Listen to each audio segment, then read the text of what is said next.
মুসলিম ঐক্য এবং তার উপকার, তার ফলাফল। ঐক্যবদ্ধ থাকলে উপকারটা কি? আর আপনি যদি মনে করেন বিচ্ছিন্ন থাকবেন, বিচ্ছিন্ন হবেন, তাহলে অবস্থাটা কি হবে এটা বোঝেন না।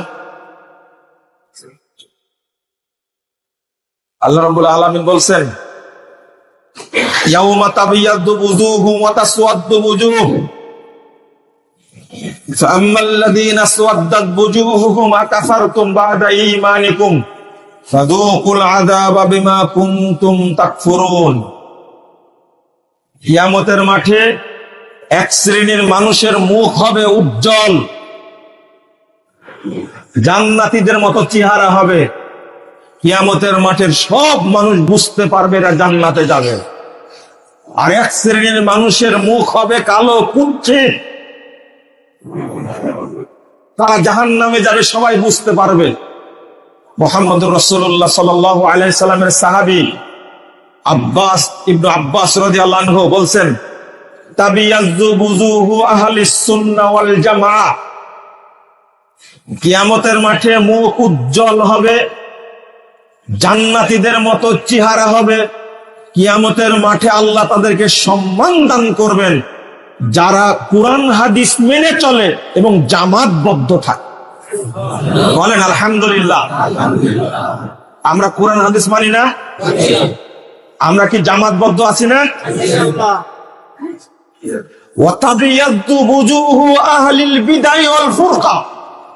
আর তাদের মুখ কালো, কুৎসিত, আল্লাহ তাদেরকে অপদস্থ করবেন কিয়ামতের মাঠে যারা বেদাতি এবং ঐক্য যারা ভেঙ্গেছে, জামাত যারা ভেঙ্গেছে। কিয়ামতের মাঠে সবাই দেখতে পাবে এরা দুই অপরাধী। এই জন্য তাদের মুখটাকে আল্লাহ কালো করে দিয়েছে, কুৎসিত করে দিয়েছে, এরা জাহান্নাম। কিন্তু ভয় লাগে না একটা?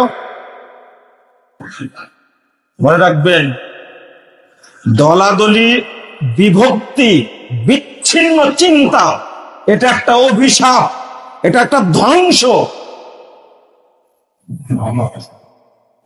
শুধু আপনি মনে করেন না যে আমি এই ঐক্য ভেঙ্গে সুখে থাকবো, শান্তিতে থাকবো, না, এটা আল্লাহর পক্ষ থেকে লানত একটা। আমি আগে কিছু ইতিহাস বলে দিছি, মনে রাখেন। এই লানতটা আমরা কেউ নিব না ইনশাআল্লাহ। আমরা সবাই ঐক্যবদ্ধ থাকবো ইনশাআল্লাহ।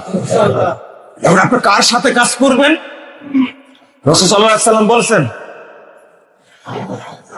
আলাইকুম বিল জামাআহ, তোমাদের উপরে ফরজ হলো, আবশ্যক হলো ঐক্যবদ্ধভাবে জীবন যাপন করা, ঐক্যকে ধরে রাখা।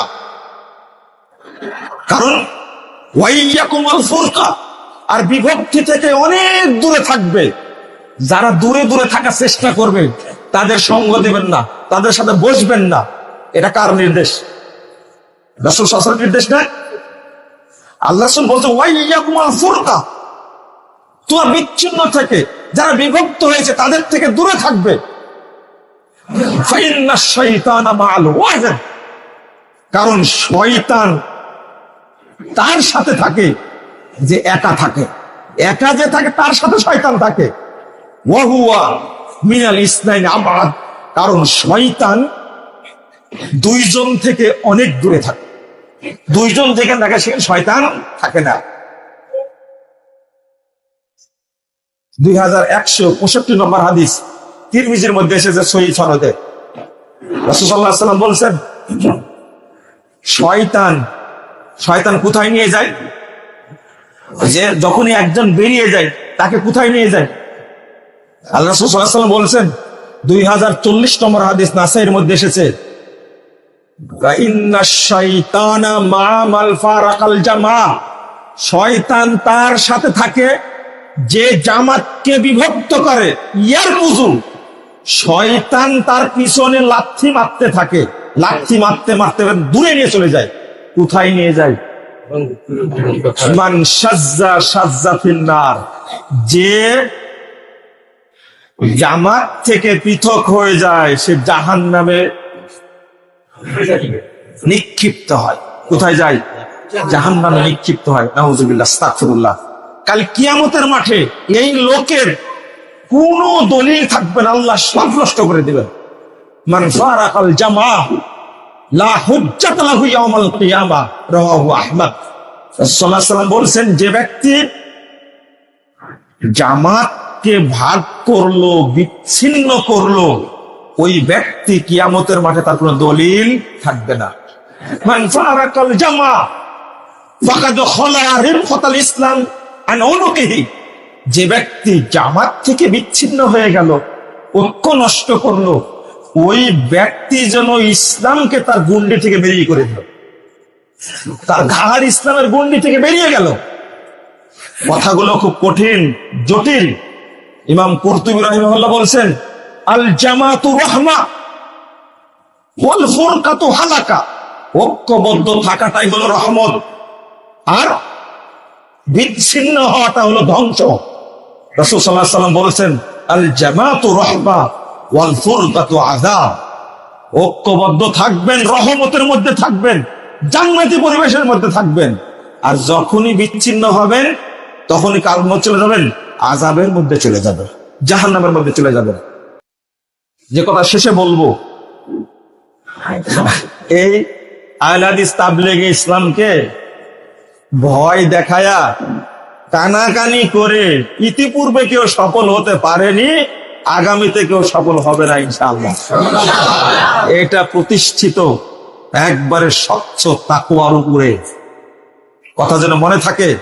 আমার নামে মামলা হয়নি, করেননি আপনারা মামলা?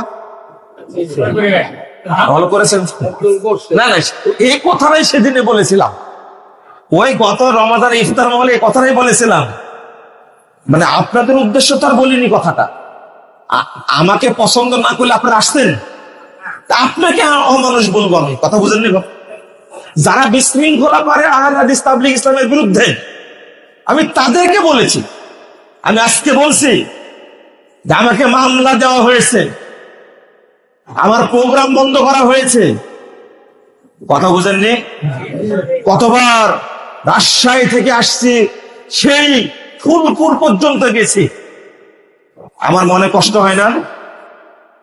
ওখান থেকে ঘুরে আবার রাজশাহী গেছি, প্রোগ্রাম বন্ধ করেছে। তারা আজকে কোথায়? এখনো শিক্ষা নেননি আপনারা? ইসলামের বিরুদ্ধে গিয়ে, আলেম উলামার বিরুদ্ধে গিয়ে, আয়নাঘর বানিয়ে ফ্যাসিবাদ জন্ম দিয়ে কেউ টিকে থাকতে পারে? এটা আপনার চাক্ষুষ সাক্ষী দেখার পরেও আপনাদের এখনো শিক্ষা হয়নি। আপনি চিন্তা করেন কিভাবে? লহুমুল উলামায়ে মাসমুমা মান শান্নাহা মারিদা ওয়া মান আকিল আহমাতা। স্পষ্ট কথা ইমাম আহমদ বিন হাম্বল বলছেন, আলেমদের মর্যাদা নিয়ে সিনেমিনে খেলা করো না। আলেমদের বিদ্বেষারণ করলে, অপমান করলে, মনে রেখো, যে ব্যক্তি আলেমদের গোশ সুখে, সে চির রোগী হয়ে যায়, ক্যান্সারে আক্রান্ত হয়। আর যে খায়, যে আলেমদের বদনাম করে, সে একবারে কি হয়ে যায়? ধ্বংস হয়ে যায়। আজকে দিনের প্রচারের জন্য আসি আপনাদের কাছে, কত আলেম ওলামা আসে। আগামী দিনের ইজতেমা হবে ইনশাআল্লাহ নভেম্বরে, আরো জাঁকজমক করব ইনশাআল্লাহ। হজ সফরে গেছিলাম, আপনারা ধানিখোলায় গিয়ে দাওয়াত দিয়ে আসছিলেন, কি বলে রাজশাহী গিয়ে দারুল হুদায় গিয়ে দাওয়াত দিয়ে আসছিলেন প্রফেসর ডক্টর আব্দুর রহমান আল মুজাইনিকে। সেই মুজাইনির সাথে দাওয়াত খেলাম। আল্লাহু আকবার। সেই মানুষটা আপনাদের ইজতেমায় আসবেন, তিনি মনে রাখছেন এবং আমাকে বলছেন, নিজে স্মরণ করে দিচ্ছেন যে নভেম্বরে একটা প্রোগ্রাম আছে না, আলহামদুলিল্লাহ বলেন, মানে আসবেন ইনশাআল্লাহ। এবার ইজতেমা হবে অন্যান্য বারের চেয়ে ব্যতিক্রম। আপনারা বেশি বেশি দোয়া করবেন, আল্লাহ যেন এই ইজতেমাকে কবুল করেন। আল্লাহ যেন এই ইজতেমার মাধ্যমে সারা দেশে কুরআন সুন্নাহর দাওয়াতকে ছড়িয়ে দেন। আমিন।